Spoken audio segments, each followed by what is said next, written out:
तुकाराम महाराज सातत्यानं सांगत राहिले, जे काही रंजले गांजले त्याशी म्हणे जो आपुले, तोची साधू ओळखावा देव सुखेची जाणावा. महाराज याच विचारावर महाराजांचा सगळ्या स्वराज्याचा प्रवास सुरू आहे. पण हा विचार तुकोबांच्या आयुष्यात सुद्धा त्यांनी आत्मसात केलाय. तुकोबा पहाटे पहाटे ज्ञान साधनेला भंडाराच्या डोंगरावर जायचे.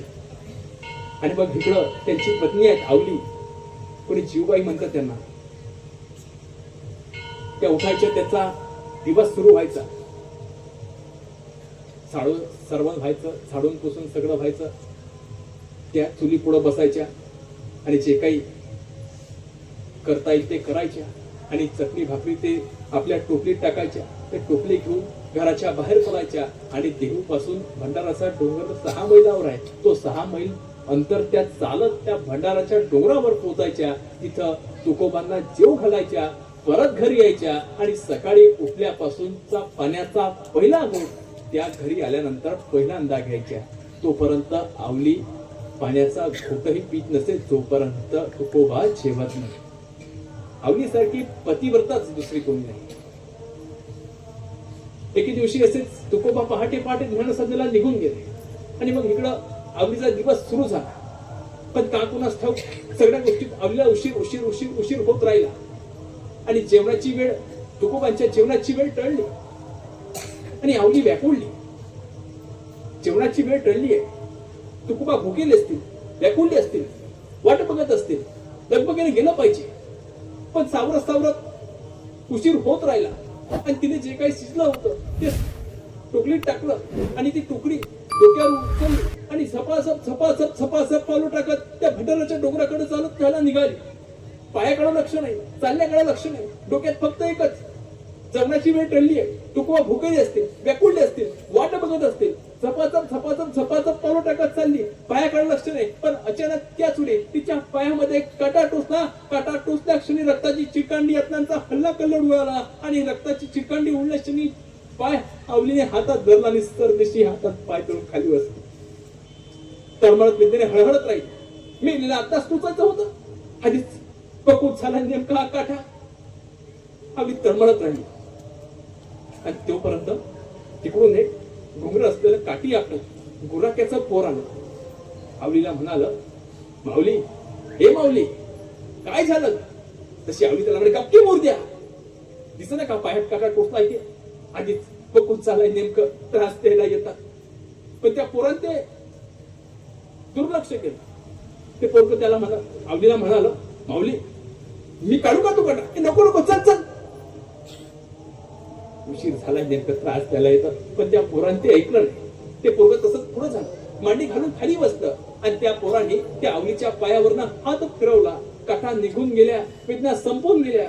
गालावरून मोरखीच फिरावं तसं त्या पोराचा हात फिरला आणि झालं ग असं ते पोरग त्या माऊलीला म्हणाल.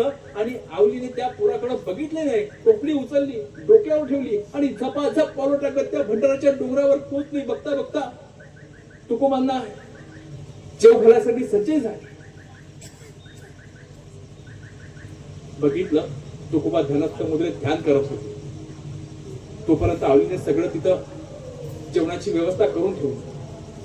काही वेळानं ध्यानात तंद्रीतून तुकोबा बाहेर आले. समोर बघितलं, आवली दिसली. तुकोबांनी आवलीला विचारलं, आवली, कधी आलीस ग? आवली म्हटली, आता असेच आले. तुकोबांनी हात धुतला, पहिला घास मोडला, ईश्वराला अर्पण केला. दुसरा घास मोडला, तोंडात टाकला आणि तुकोबा शांतपणे जेवायला लागले. आणि तुकोबा शांतपणे जेवतात हे आवलीनं बघितलं. आणि आवली तुकोबा जेवता जेवता त्यांना म्हणाली, आज जरा वखूतच झाला, पण किती पाय उचलाव नेमका त्यातच काटा टोचला. तसं काटा टोचला म्हणता बरोबर तुकोबा काळजीनं आवलीला म्हणाले, आवली, फार लागला तर नाही ना? बघू दे पाय, फार टोचला तर नाही ना? तसं आवली म्हटल्या, राहू द्या, तुम्ही जेवा आधी. राहू द्या म्हटलं ना, तुम्ही जेवा आधी. तुकोबा काही ऐकायला तयार नव्हते. दाखव ना आवली, पाय दाखव, बघू दे काटा किती टोचलाय ते. आवली, अहो राहू द्या ना, तुम्ही जेवा आधी. तसं तुकोबा संतापून म्हटले, आवली, दाखव, बघू, पाय दाखव, किती टोचताय काटा, बघू दे तरी. तसं आवलीने पाय पुढे केला, हे घ्या, तुमचं समाधानच नाही व्हायचं बघितल्या बिगर. तुकोबांनी आवलीचा पाय बघितला. त्या पायावर ना काटा टोचल्याची खून होती ना रक्ताचा व्रत. तुकोबा आवलीला म्हटले, आवली खोटं कधी बसता का बोलायला लागली? का व? अगं पायात काटा टोचला म्हणते, पण पायात तर काटा टोचण्याच्याही खून नाही ना रक्ताचा व्रत. झाला वतू तर झाला, त्यात काय तेवढं, पण त्यासाठी खोटं कशाला बोलायचं? अहो मॅ कशा पाय खोटं बोलू, खरंच सांगते, ऐका ना. पायात काटा टोचला होता, तिकडून एक गुराख्याचं पोराला त्यांनी काटा काढला. तुकोबा म्हटले, परत खोटं? अगं या भंडाराच्या डोंगरावर गुरच नाही तर पोर तरी कुठून येईल? अहो खरंच पायात काटा टोचला होता, तिकडून एक गुराख्याचं पोराला त्यांनी काटा काढला. यावेळी मात्र तुकोबा थोडे सशंक झाले. आवलीला म्हटले, आवली पाय दाखव बघू. तसा आवलीने पाय पुढे केला. तुकोबांनी हातात घेतला आणि जसा हातात घेतला तसा अबीरबुक्याचा घंगमाट झाला. आणि तुकोबा आवलीला म्हटले, आवली आवली आवली, अगं त्या गुराख्याचं पोर नव्हतं, तो माझा पांडुरंग, माझा पांडुरंग, माझा पांडुरंग. आवली पांडुरंगाने तुझा काटा काढला. आवली पांडुरंग मस्तक आवलीच्या पायावर ठेवला. आवली धन्य धन्य, तुला पांडुरंग भेटला, माझा विठ्ठल भेटला. मला सांगा, पांडुरंगाची वेडी भक्ती कोण करत होतं? तुकोबा. पण तुकोबाची भक्ती कोण करत होती? आवली. विठोबा कुणाला भेटला?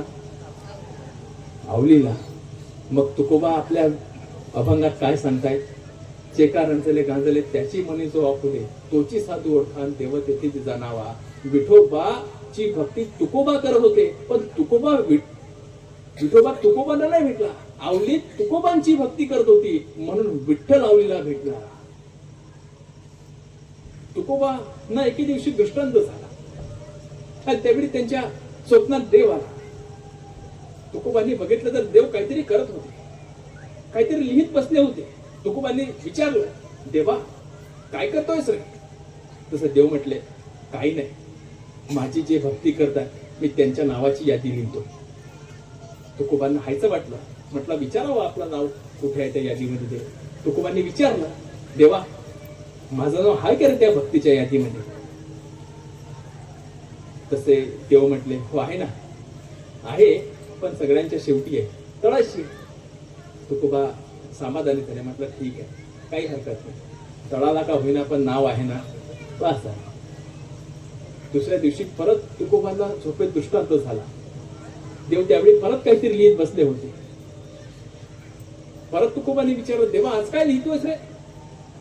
देव म्हटला, काही नाही, जे रंजल्या गांजल्याची भक्ती करतायत ना, मी त्यांच्या नावाची यादी लिहितोय. तुकोबांनी म्हटले, माझं नाव आहे का त्यात?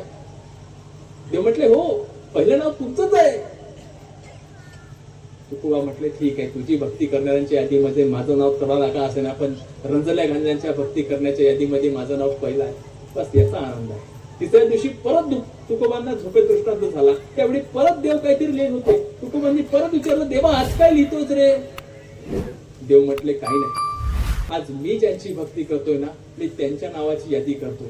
आणि तुकोबा, आज तुम्ही विचारूच नका तुमचं नाव कितव्या नंबरला आहे. तुकोबा, मी ज्यांची भक्ती करतो ना, त्यात पहिलं नाव तुमचंच आहे. देव तरी कोणाची भक्ती करतो? तो देवाची भक्ती करतो त्याचं नाही. तुम्ही देवाची भक्ती करणार, देव तुम्हाला भेटेल का नाही माहित नाही, पण तुम्ही रंजल्या गांजल्याची सेवा करा, त्यांची भक्ती करा, देव तुम्हाला निश्चितपणे भेटणार. हे तुकोबा सांगतायत. आणि शिवाजी महाराजांचा प्रवास सुद्धा याच विचारावर चाललाय.